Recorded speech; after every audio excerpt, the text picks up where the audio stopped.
बेटा अब नेक्स्ट हमारे पास चैप्टर नंबर 12 की एग्जांपल नंबर 12.6 है। इस चैप्टर की ये लास्ट एग्जांपल है।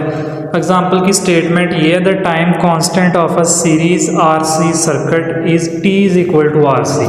ये आपको गिवन दिया गया T is equal to RC. Verify that an ohm times farad is equivalent to second. यानी आपने इसके यूनिट्स को जो है ना वो वेरीफाई करना है, यानी आपने इसको प्रूव करना है इनडायरेक्टली अगर देखा जाए तो। बेटा सवाल है R C is equal to T, ये प्रूव करें। ये शॉर्ट क्वेश्चन में भी आता है, इंपॉर्टेंट शॉर्ट क्वेश्चन है, ठीक है। अब आपने पहले सबसे इसकी लेफ्ट हैंड साइड लेनी है। लेफ्ट हैंड साइड पे क्या लिखा हुआ है आर सी, तो आपने लेफ्ट हैंड साइड ली R C is equal to.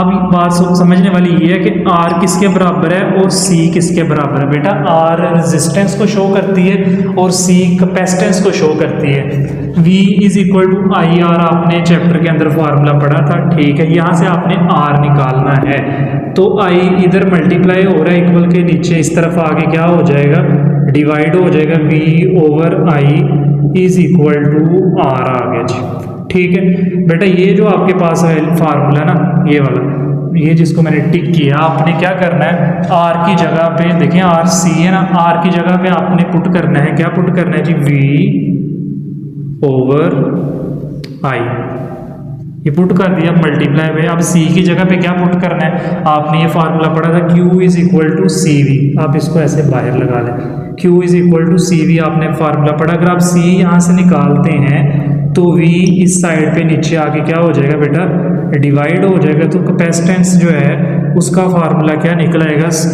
आपके पास के C is equal to Q over V. तो आप क्या करोगे यहाँ पे पुट कर दोगे Q ओवर V। दोबारा मैं एक बार ये रिपीट कर दूँ, यहाँ पे किया क्या बेटा R की जगह पे उसका फार्मूला पुट किया V ओवर I, ठीक है, यहाँ से निकाल के। C की जगह पे उसका फार्मूला पुट किया Q ओवर V, यहाँ से निकाल के, ठीक है जी। अब बेटा V के साथ कैंसिल, पीछे क्या बच गया, पीछे आपके पास बच गया Q ओवर I। ये आपके पास बात इतनी, यानी कि आपके पास जो है ना वो वैल्यू बच गई, ठीक है बेटा। अब आपने क्या करना है, आपने बेटा एक फार्मूला पढ़ा था जिसको आप कहते हो, एक डेफिनेशन भी आपने पढ़ी थी करंट की। करंट की क्या बेटा डेफिनेशन थी, या करंट का फार्मूला क्या था। सिंपल फार्मूले की बात करते हैं बेटा, करंट का फार्मूला था I is equal to Q over T, ठीक है। यानी कि आपके पास करंट क्या होता है जी, कितना चार्ज स्पेसिफिक टाइम के अंदर फ्लो करता है उसको आप नाम देते हो करंट का, I का। आपने यहाँ से क्या निकालना है, यहाँ से आपने I निकालना है ना। I आपके पास किसके बराबर है Q ओवर T के।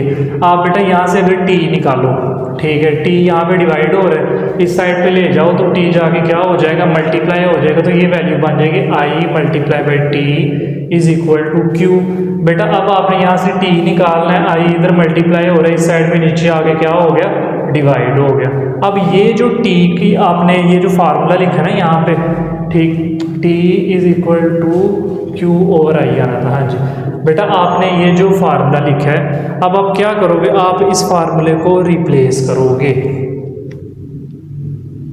ठीक है बेटा। किस तरह से कि ये जो Q ओवर I है ये किसके बराबर है बेटा T के बराबर है। तो आप डायरेक्टली वहाँ पे लगा दें कि जी ये RC किसके बराबर बन गया बेटा, देखें RC किसके बराबर था, Q ओवर I के बराबर था। तो हमने Q ओवर I की जगह T रिप्लेस करना है। किस तरह से करना है कि I is equal to Q over T, T इधर डिवाइड हो रहा है, इस साइड पे आगे मल्टीप्लाई हो गया, तो I multiply by T is equal to Q। अब यहाँ से आपने T निकालना है, I इधर मल्टीप्लाई हो रहा है, नीचे आगे डिवाइड हो गया, तो T किसके बराबर आ गया Q ओवर I के। तो आपके पास वो फार्मूला क्या बन गया, हैंस फार्मूला आपके पास बन गया बेटा RC is equal to T। यही आपने प्रूव करना था, ये आपका क्या हो गया जी प्रूव हो गया। लेकिन आपने ना इसके यूनिट भी प्रूव करने हैं। इसके यूनिट आप किस तरह से प्रूव करोगे बेटा, जो आपके पास रेजिस्टेंस होती है ना, रेजिस्टेंस, इसका यूनिट होता है बेटा ओहम, ओहम होता है इसका यूनिट मल्टीप्लाई बाई। ये जो कैपेसिटेंस होती है ना, इसका यूनिट आपके पास होता है बेटा फैरड, फैरड FARAD फैरड। और जो टाइम होता है इसका यूनिट होता है बेटा सेकंड। तो ओहम जो है ना, इसको हम लोग इस तरह के साइन से शो करते हैं। मल्टीप्लाई बाय फैरेड जो होता है उसको हम लोग एफ से ही शो करते हैं और सेकंड को एस से ही शो करते हैं। तो ये आपका क्या है जी, यही आपने इसमें क्या करना था बेटा, प्रूव करना था। ठीक है, आप ये भी लिख सकते हैं कि 1 ohm multiply by 1 farad is equal to 1 second, 1 ohm multiply by 1 farad is equal to 1 second. तो यही आपने क्या करना था बेटा, ये आपका प्रूव आ गया, यही आपने प्रूव करना था।